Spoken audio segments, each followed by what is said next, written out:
Agora, por que que eu sou a pessoa mais indicada para conduzir você nessa jornada? É isso que você vai descobrir agora, vai conhecer a minha história e você vai pensar, caraca, realmente é a pessoa mais indicada mesmo, né? De acordo com essa história de vida, tá tudo certo. Então, olha, por que que eu sou a pessoa mais indicada para te conduzir nessa jornada? Tá vendo essa primeira foto aqui? Eu sou essa de azul, tá? Repara que eu tava de cropped, eu não sei a idade que eu tinha aqui, eu devia ter uns 4, 5 anos por aí. Eu tava de cropped, mini saia, toda exibidinha, olha só, toda me achando, porque realmente eu era uma criança, sim, eu gostava de aparecer, eu queria me destacar. A minha irmã, lembra que eu falei que eu sou gêmea? A minha irmã é essa aqui, ó. Ó, como ela tá toda timidazinha, quietinha no lugar dela ali, ó, sem se movimentar. É foto, eu sei, mas sabe, toda quietinha. Eu não, tô toda exibida.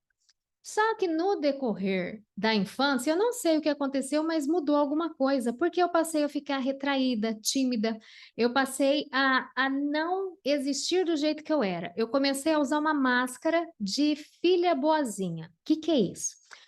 Eu entendi na infância que eu não podia dar trabalho. Por quê? O meu irmão mais velho, ele nasceu, ele passou da hora de nascer, então ele nasceu com falta de oxigenação no cérebro e ele tinha muita dificuldade de aprendizado na escola. Então ele aprendia e se tivesse que colocar no papel, ele não conseguia e ele reprovava.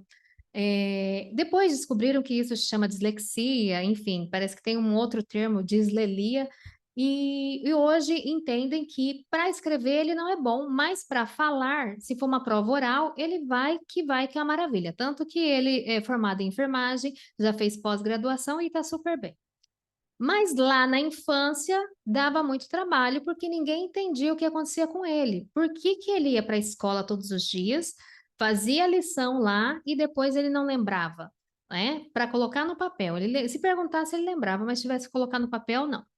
A minha irmã gêmea, univitelina, idêntica, nasceu cheia de problema. Então, na infância eu não lembro a idade, tá? Mas assim, bem pequenininha, ela não podia se esticar. Quando ela esticava o braço, abria, feria, sangrava. As pernas, a mesma coisa, né? Na parte do joelho, ali na parte interna do joelho. Então, era a parte interna do joelho e essa parte do braço, onde tinha as dobras. Então, ela não podia se esticar, que sangrava, feria. Então, ela tinha que ficar no colo o tempo todo indo para médico. E além disso tudo, então meu irmão tinha dificuldade de aprendizado para escrever, né? E minha irmã tinha essas questões. Quando minha irmã melhorou essa parte dessa alergia que ela tinha, né, nessas dobras, ela começou a ter problema na garganta, teve que tirar as amígdalas e problema no joelho. Batia um joelho no outro, caía. Batia um joelho no outro, caía.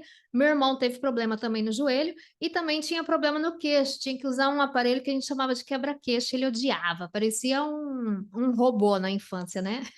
Mas hoje ele tem o formato do rosto belezinha. Mas na época, na infância, ele sofria muito, tanto com esse quebra-queixo que a gente chamava, quanto com a bota. E minha irmã sofria também com essa bota ortopédica. Eu entendi, eu criança, que eu não podia dar trabalho porque meus pais já tinham trabalho demais com a minha irmã e com o meu irmão. Além disso, a família da minha mãe, os tios dela, os tios não, os irmãos, eram doentes, ficavam na nossa casa lá, junto com os filhos e tudo mais. Tá aquela casa cheia de gente, um monte de problema, então eu tinha que ser a boa filha. Então, eu tirava boas notas, eu era aquela criança eficiente, muito responsável, com, sei lá, 7, 8 anos eu já ia em banco, fazia serviços bancários, saque, depósito, e os tios que não entendiam muito bem disso, né? Me chamavam para ir junto. Então, eu era uma criança muito responsável para a minha idade e que não tive o direito de ser criança, tá? Eu entendi que eu não podia ser criança, então eu já tinha responsabilidade de adulto quando eu era criança. Então, eu cresci nessa configuração. E aí, eu era muito tímida. Quando chegava parentes em casa, eu ficava escondida, eu não sabia o que falar, como falar. E às vezes meus pais falavam: Puxa vida, que vergonha, né? Vem gente aqui em casa, você não fala nada, você tem que conversar e tudo mais. E aí ficava mais tímida ainda, não sabia o que fazer. Aí o que que aconteceu? quando eu tive uns 15 anos, eu entrei em depressão. Por que eu entrei em depressão? Eu não entendia por que que eu era gêmea, idêntica, todo mundo falava que eu era igual minha irmã. Sabe aquela história de cara de uma, focinho da outra, focinho da outra? Por que que a gente era igual? No entanto, a gente era diferente, o tratamento. Então, eu queria algumas coisas, não podia. Tipo, eu quero um danoninho, não pode, é para sua irmã, porque ela fez cirurgia. Hoje eu entendo que a gente era muito pobre na infância, então o danoninho era para ela, porque realmente ela tinha feito cirurgia e ela tinha que tomar coisas mais líquidas, né? Mais pastosas. E eu estava saudável, eu podia comer comida. Só que naquela época eu não entendia, porque se ela podia comer aquilo ali, por que que eu não podia ter um danoninho? Ela tinha 8. Então, eram algumas coisas assim que eu ficava muito frustrada. E a família não conseguia falar não para ela. Como ela era muito doentinha, tadinha, sofria demais, né? Então, deixa ela ter uma alegria, deixa ela, tudo que ela pedia, ela conseguia. E eu nem pedia porque eu sabia das condições dos meus pais. Então, eu não pedia porque eu sabia que não ia ter, porque eles não tinham condições. Mas ela pedia, ela conseguia. Olha que louco. Eu entendi que eu não merecia nada, só quem merecia era ela. Essa foi a minha programação. Então, com 15 anos, fui para terapia, fiz terapia. Aí, recebi alta e a psicóloga falou: Ó, você tem mais uma sessão. Você gostaria de fazer orientação vocacional? 15 anos, hein? Eu falei: quero, né? Tava no colégio já. Aí, fiz orientação vocacional, deu comunicação. Eu falei: não tem como eu trabalhar na área da comunicação, eu nem converso, eu sou tímida. Aí ela falou assim: eu não sei por que que deu área da comunicação, mas esse teste, ele é muito eficiente. Agora, eu sugiro para você buscar cursos de comunicação para você trabalhar isso, porque você nasceu para a área de comunicação. E aí eu fiquei pensando, eu falei, gente, como é que eu nasci para a área de comunicação? Não tem lógica, né? Eu nem converso, sou super travada. Aí o que aconteceu? Entrei no teatro. No teatro foi maravilhoso, porque eu consegui relaxar. Eu não me sentia tão vigiada, tão julgada, não precisava usar máscara da filha boazinha, sabe, que fazia tudo para agradar. Ali eu podia ser uma pessoa devassa, eu podia ser uma vilã, eu podia ser uma mocinha, que todo mundo ia achar bonitinho, ia aplaudir, ninguém ia me julgar. Então, no teatro, eu me senti solta, era como se eu vivesse presa, né, querendo agradar todo mundo, e ali eu me soltei. E aprendi várias técnicas, de comunicação, de memorização, ali no teatro, então foi uma baita escola para mim. Continuei tímida? Continuei, eu sou tímida, na verdade, até hoje, né?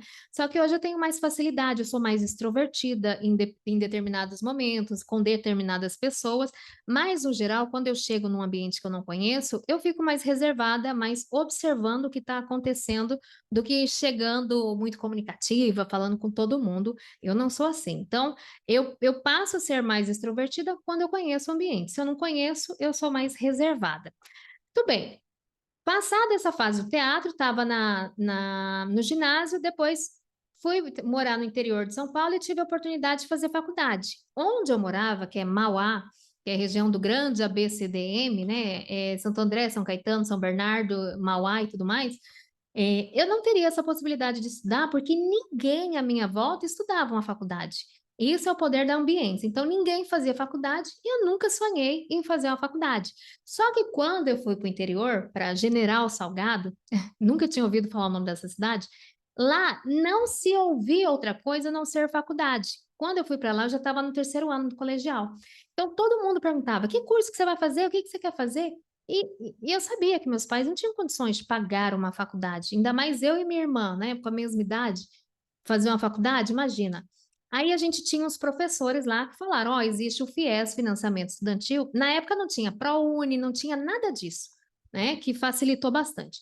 Aí ele falou: ó, existe um financiamento que, se vocês conseguirem, muito provavelmente vocês se adequam, né, aos critérios, porque pelo salário do pai de vocês e por vocês serem duas, com certeza vocês vão conseguir.